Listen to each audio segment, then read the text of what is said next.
تفسیر القرآن آج کا سبق سورۃ النساء آیت نمبر 80۔ اعوذ باللہ من الشیطان الرجیم، بسم اللہ الرحمن الرحیم۔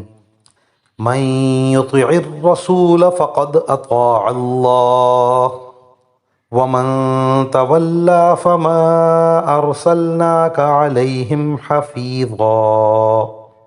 ترجمہ: جو رسول کی اطاعت کرے اس نے اللہ کی اطاعت کی، اور جو اطاعت سے منہ پھیر لے تو اے پیغمبر ہم نے تمہیں ان پر نگراں بنا کر نہیں بھیجا کہ تمہیں ان کے عمل کا ذمہ دار ٹھہرایا جائے۔ اس آیت میں فرمایا گیا کہ رسول اللہ صلی اللہ علیہ وسلم کی فرما برداری اللہ ہی کی فرما برداری ہے۔ اس آیت کا سبب نزول بیان کرتے ہوئے مفسرین لکھتے ہیں کہ رسول اللہ صلی اللہ علیہ وسلم نے جب یہ ارشاد فرمایا کہ جس نے میری اطاعت کی اس نے اللہ کی اطاعت کی، اور جس نے مجھ سے محبت کی اس نے اللہ سے محبت کی، تو بعض منافقین نے کہا کہ جی یہ آدمی تو یہی چاہتا ہے کہ ہم اسے رب بنا لیں، جیسے نصارہ نے عیسیٰ ابن مریم کو رب بنا دیا۔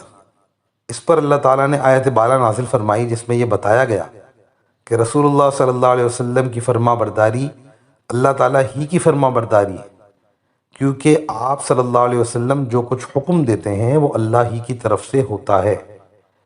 پیغام پہنچانے والے کے واسطے سے جو پیغام پہنچے اور اس پر عمل کیا جائے وہ پیغام بھیجنے والے ہی کے حکم پر عمل کرتا ہے۔ نصارہ نے تو حضرت عیسیٰ علیہ السلام کو نبوت و رسالت کے درجے سے آگے بڑھا دیا، ان کو خدا کا بیٹا بتا دیا۔